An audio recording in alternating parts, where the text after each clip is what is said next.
오늘 들려줄 무서운 이야기는 민속학 공부를 하는 학생들이 답사를 가서 들은 이야기인데 편의를 위해서 1인칭 시점으로 이야기 들려줄게. 당시 내가 대학교에 민속학을 공부할 때 답사를 갔다가 들었던 이야기야. 당시 나는 진주 쪽에 다른 친구 몇 명이랑 같이 교수님을 따라 답사를 가게 됐어. 그렇게 크지는 않은 마을이었는데 우리 일행은 마을 노인정에 들어가서 노인분들의 이야기를 취록하게 됐지.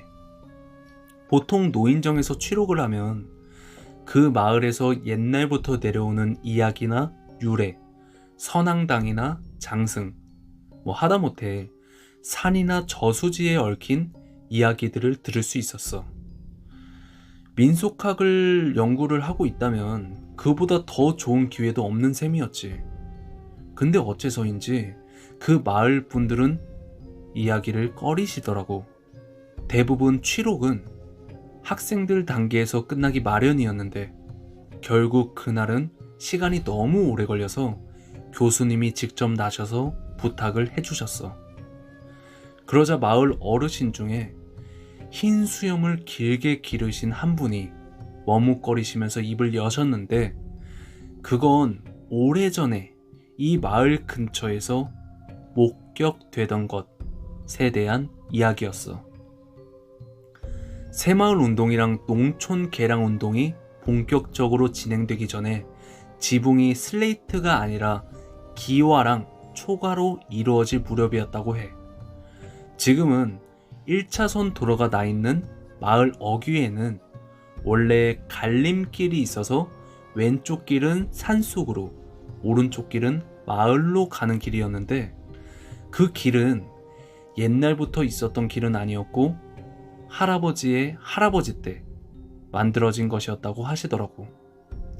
그런데 그 어귀는 대낮에도 나무들이 무성하고 길게 금줄이 쳐진 데다가 너무 어두컴컴해서 혼자는 다니지도 못할 정도로 오싹했는데 오죽하면 들짐승들조차 돌아다니지 않을 정도였다고 하셨어. 그렇기 때문에 마을 어른들도 아이들한테 그곳을 지나갈 때는 혼자서 다니면 절대 안 된다고 신신당부하셨는데 그 이유는 바로 대낮에도 출몰하는 그것에 대한 공포 때문이었어.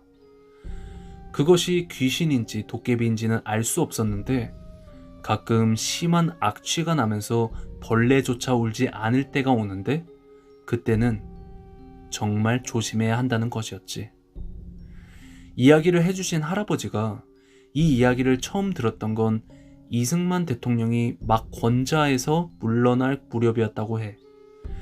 마을 어르신들의 당부를 한낱 헛된 것으로 생각하던 할아버지는 동네 젊은이들이랑 내기를 하셨다고 하더라고. 그래서 읍내에서 다른 사람들이 시국에 관한 이야기를 나눌 때 혼자 빠져나와서 집에 따로 가셨다는 거야. 친구들은 먼저 집으로 갔고 잠시 읍내에서 머물다 출발한 할아버지는 마침내 마을 어귀까지 오셨고 처음으로 혼자 마을 어귀를 지나가는 거라 많이 긴장했지만 아무 일도 없었다고 하셨어. 할아버지는 그럼 그렇지 하는 마음으로 의기양양하게 발걸음을 재촉하셨는데 그때 갑자기 뒤쪽에서 바람결을 따라 악취가 풍기기 시작한 거야. 근데 할아버지는 누가 밭에 뭐라도 삭히나 보다 라고 생각하셨대. 그런데 갑자기 등골이 오싹해진 거야. 그리고 분명히 등 뒤에 무언가가 있다는 것이 느껴졌다고 해. 할아버지는 돌아보면 안 된다, 돌아보면 안 돼 라고 생각하면서 후들거리는 발걸음을 옮기기 시작하셨어. 발걸음은 점점 빨라졌고 마침내 잘 움직이지 않는 발로 달리기 시작하신 거지. 그러다 문득 할아버지께서는 뒤를 돌아보셨는데 뒤에서는 마을로 난 길 바깥쪽 풀숲에서 무언가가 마구 쫓아오고 있었던 거야. 그리고 그것은 점점 풀숲에서 나와서 그 길로 다가오고 있었다는 거지. 너무나도 겁이 난 할아버지는 그 자리에서 얼어붙고 말았고, 마침내 그것이 풀숲에서 뛰쳐나오는 순간 그만 까무러치고 말았다고 해.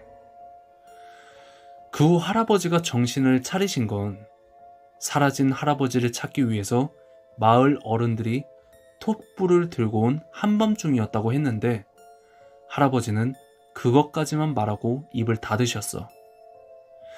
친구는 계속 다음 이야기를 물었는데 할아버지는 진저리를 치시면서 생각하기도 싫다고 이야기를 꺼리셨고, 아예 자전거를 끌고 집으로 돌아가셨지. 근데 다행히 그 당시 할아버지랑 내기를 했었다는 다른 할아버지께서 이야기를 이어서 해주셨어.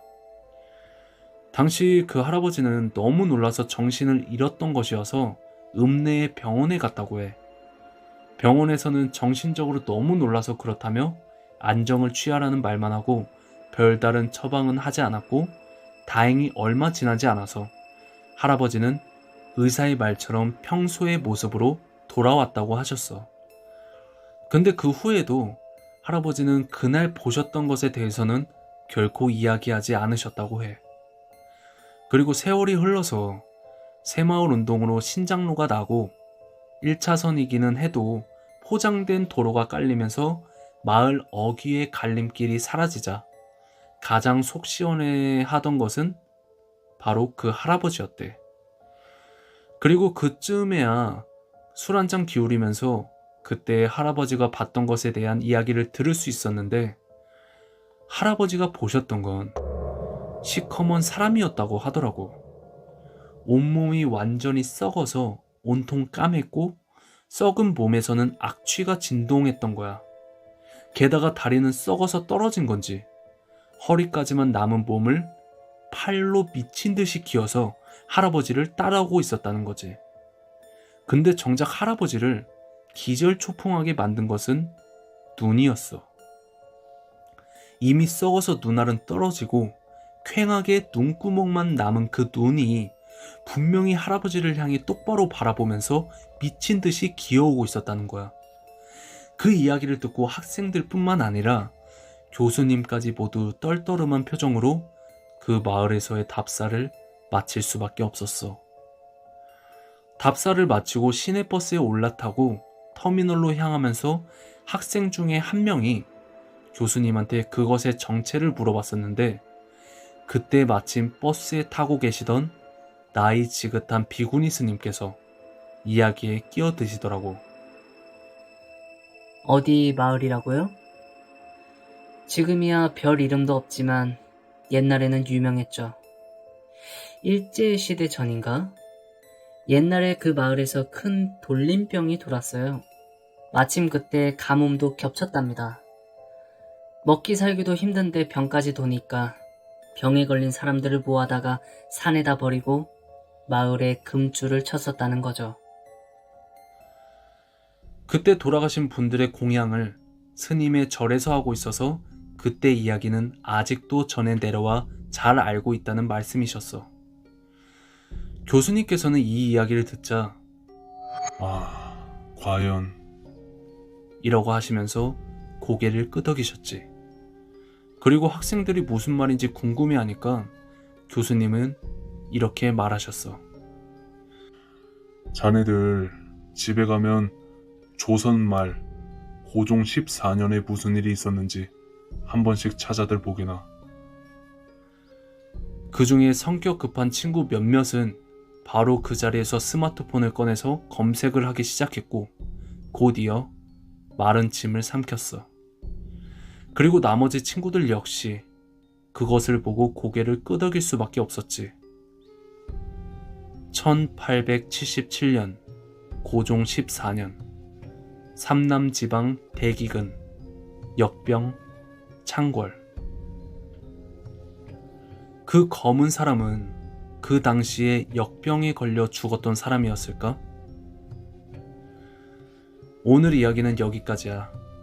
개인적으로 민속학 이야기를 너무 좋아하는데 그 역병에 걸린 사람들이 버려졌을 때 얼마나 무서웠을지 상상되면서 지금 그 마을은 어쩌면 벌을 받고 있는 게 아닌가 라는 생각이 들고, 콜청자들이 겪은 이런 무서운 경험이 있으면 이메일로 제보 부탁할게. 그럼 다음 시간에 더 무서운 이야기로 찾아올게.